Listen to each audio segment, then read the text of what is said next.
Assalamualaikum warahmatullahi wabarakatuh. Oke, ketemu lagi di channel kita GC3 Modifit. Saya ucapkan selamat pagi, siang, sore, dan malam lur. Mudah-mudahan kabar kalian semuanya sehat-sehat selalu, dilancarkan rezekinya. Amin amin ya rabbal alamin. Oke lur, pada kesempatan kali ini saya akan membahas cara menentukan ukuran karburator. Jadi ketika motor kita sudah dilakukan upgrade, kadang kita itu bingung mencari ukuran karburator yang ideal atau yang pas dengan spek mesin kita. Itu kadang kita agak bingung lur ya, pasnya enaknya dikasih ukuran berapa. Nah, kali ini saya akan membahas caranya atau rumusnya mencari ukuran karburator yang ideal atau yang tepat untuk spek mesin kita lur ya. Oke lur, sebelum panjang lebar, yang baru menemukan video saya atau channel saya, silahkan like, komen, dan share, dan juga subscribe lur. Jangan lupa aktifkan juga loncengnya biar gak ketinggalan dengan video saya yang terbaru, yang tentunya mengulas tentang oprek mesin atau sepeda motor lur ya. Oke lur, untuk kali ini perlu saya jelaskan ya, atau saya ingatkan bahwa di sini nanti saya akan membahas itu berdasarkan rumus lur ya. Jadi perlu diingat, saya ini yang saya sampaikan ini berdasarkan rumus. Jadi nanti biar nggak gagal paham lur, kok nilainya hasilnya kok segini apa nggak kurang besar. Nah, sekali lagi ini saya berdasarkan rumus, dan rumus itu lebih ke apa ya, efisiensi ya. Jadi dia lebih ke efisiensi, jadi biar nggak banyak yang kebuang, istilahnya seperti itu.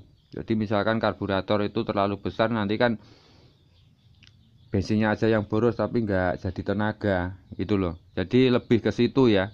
Jadi bukan apa ya, bukan mengejar power ya. Yang diutamakan itu bukan semata-mata untuk mengejar power, tapi untuk lebih ke efisiensi. Jadi yang pas, yang ideal lah, intinya seperti itu. Jadi beda kalau kita pakai rumus itu seperti itu, terutama untuk motor-motor yang standar-standar itu. Karena menentukan ukuran karburator itu biasanya kan kita juga menggunakan patokan diameternya klep. Diameter klep berapa, kemudian portingnya itu berapa. Itu juga bisa kita buat patokan untuk menentukan ukuran karburator. Itu juga bisa, kadang seperti itu. Cuma kali ini sekali lagi yang saya bahas di sini berdasarkan rumus lur ya. Nah, biar nggak gagal paham kali lagi. Oke lur, kita perlu menentukan ukuran karburator itu tujuannya apa, yaitu biar semuanya itu sesuai kebutuhan mesin lur ya. Kalau ukurannya nggak sesuai, mungkin terlalu kecil juga nanti tenaganya nggak akan bisa maksimal lur. Jika terlalu besar juga nanti banyak kebuang ini. Jadi mungkin terlalu boros tapi nggak menjadikan tenaga ya. Jadi nggak bisa maksimal, hanya boros saja. Itu kalau terlalu besar. Makanya di sini kita perlu perhitungan lur. Sesuaikanlah ukuran karburator sesuai dengan spek mesin kalian. Itu sekedar saran saya. Itu ini di sini saya kan cuma berbagi lur, jadi pengalaman yang lain itu juga berbeda-beda. Saya di sini hanya berbagi. Saya tidak merasa lebih pintar atau menggurui, enggak. Saya hanya berbagi lur ya. Sekali lagi.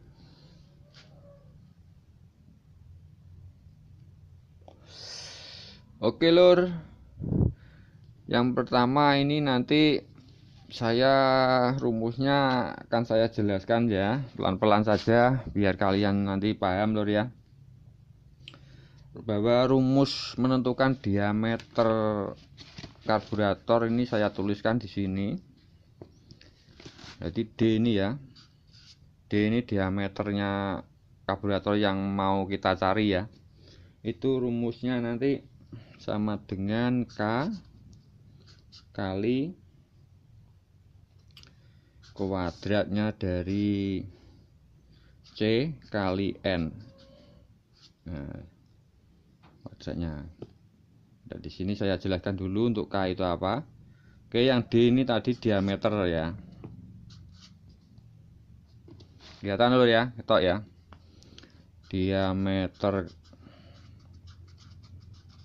Diameter karbu yang mau kita cari ya. Kemudian K ini konstanta. Nah, ini angka rumus lor ya. Jadi konstanta itu angka rumus. Jadi di sini ada patokan angkanya dari 0,6 sampai 0,9. Nah, ini disarankan untuk motor harian lor ya. Aduh. Harian atau standar itu menggunakan angka 0,6. Ini disarankan seperti itu. Kemudian yang C itu kapasitas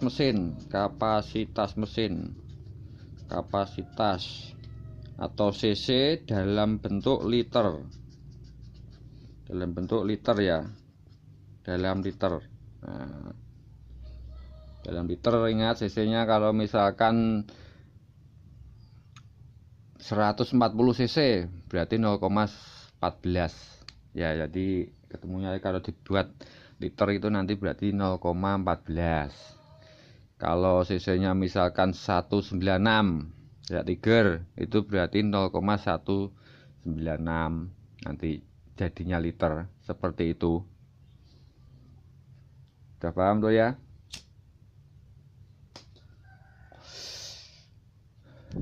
Disimak tenanan lur ben gak gagal paham. Kemudian N ini RPM maksimal lur ya. Jadi RPM limitnya, RPM maksimal atau limit. Nah, jadi menentukan diameter karburator itu menyesuaikan beberapa hal ini. Jadi menyesuaikan spek mesin kalian, cc-nya berapa, kemudian RPM maksimalnya itu mampu berapa. RPM maksimal itu yang dirumus lor ya, maksudnya kita menggunakan rumus. Oke, kita ambil contoh aja. Sekarang kita ambil contoh untuk misalkan ini,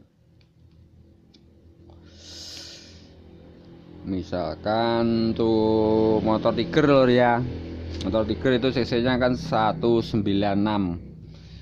Oke, jadi kita bisa cari di sini diameter, terus konstantanya kita pakai 0,6 aja. Nah, ini berbeda lor kalau mungkin mesinnya sudah rubahan atau speknya sudah kita upgrade, mungkin dari kompresi ataupun dari diameternya porting sudah dibesarkan dan lain-lain ya. Pokoknya kalau sudah di upgrade itu kita bisa menggunakan angka di atasnya 0,6. Pokoknya maksimalnya 0,9, bisa pakai 0,7 ataupun 0,8 terserah.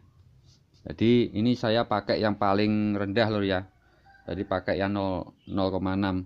kemudian kali akar dari hasilnya cc nya kan 196 itu dijadikan liter, ketemunya kan 0,196 kali RPM. Nah ini RPM Tiger itu berapa ya maksimalnya, limitnya berapa, kita bikin misalkan kita bikin 10.000 aja lah biar gampang nanti menghitungnya lor ya. Ini kan untuk contoh tuh lor, ini hanya untuk contoh biar mudah dipahami. Kita misalkan 10.000 aja lah, 10.000 RPM itu sudah maksimal, maksudnya limitnya putaran mesin.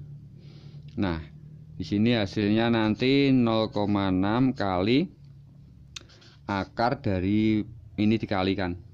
Jadi ini dikalikan 10.000 itu hasilnya 1.960.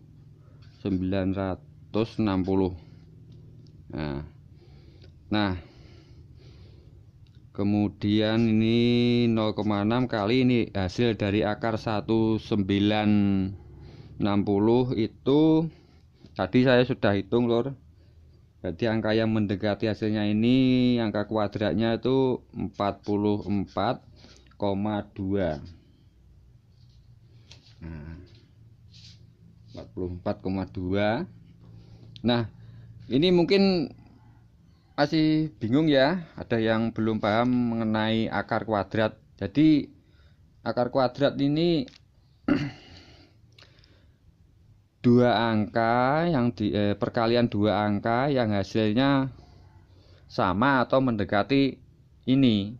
Jadi perkalian dua angka yang hasilnya itu bisa sama atau mendekati ini ya, mendekati 1660 ini. Jadi ini 44 kali 44,2 kali 44,2 itu hasilnya 1953. Ini ya, ini hasilnya kalau 44,2 kali 44,2 itu hasilnya 1953. Jadi mendekati 1960 ya. Kalau 44,3 nanti hasilnya sudah melebihi ini. Melebihi. Jadi kita di bawahnya, ambil yang di bawahnya aja. Nah, udah dipahami toh masuknya kuadrat ini. Jadi misalkan kayak kuadrat dari 9 misalkan. Nah, 9 ini 3 lur. Kuadratnya itu 3. Akarnya 3, akar kuadratnya. Karena 3 kali 3 kan hasilnya 9. Nah, gitu loh. Kalau 25 berarti ya 5. Karena 5 kali 5 itu hasilnya 25. Jadi perkalian dua angka yang sama. Jumlahnya sama. Dan hasilnya nanti yang di ini hasilnya. Oke, sudah dipahami ya. Kita lanjut lagi mengenai rumus menentukan diameter rumus menentukan ukuran karburator. Nah, jadi perkalian ini tadi hasilnya 0,6 kali 44,2 itu hasilnya 26,52. Nah, ini bisa dibulatkan menjadi 27 lah. Nah, berarti 27 mm. Nah, selisihnya kan nggak banyak lur. Ini di karbu tiger itu diameternya kayaknya venturinya itu 28 kalau nggak salah ya. Kalau nggak salah loh ya, 28. Jadi selisih 1 mili. Kan nggak beda jauh. Kalau misalkan kita misalkan ini RPM-nya bisa meraung lebih tinggi lur ya di tiger itu mungkin sampai 12.000 atau 11.000 kan nanti nilainya ini kan lebih tinggi. Jadi menyesuaikan lah. Juga mungkin kompresi tinggi ataupun venturinya portingnya lebih lebar, kita bisa menggunakan angka 07 atau 08. Nanti hasilnya ini juga akan lebih banyak lagi. Jadi seperti itu. Di sini kita akan ambil yang nilai yang paling rendah lur. Jadi ketemunya 27. Jadi seperti itu. Jadi biar kita itu enggak asal-asalan menentukan karburator. Jadi jangan punya anggapan cc kecil dikasih karburatornya gede biar motornya makin kenceng. Itu jangan punya anggapan seperti itu, karena mesin itu butuh penyesuaian. Jadi intinya mesin yang hasilnya maksimal itu ya semua perangkatnya itu sesuai, ukurannya sesuai semua. Jadi mulai noken as, rasio kompresi, diameter kelep, diameter piston, lebar porting, itu menentukan semua lur. Semuanya harus sesuai. Jadi seperti itu ya. Mudah-mudahan ini bisa bermanfaat untuk kalian semua. Oke lur. Jadi untuk pembahasan masalah menentukan ukuran karburator saya akhiri cukup sekian. Sampai ketemu di video saya yang selanjutnya. Wassalamualaikum warahmatullahi wabarakatuh.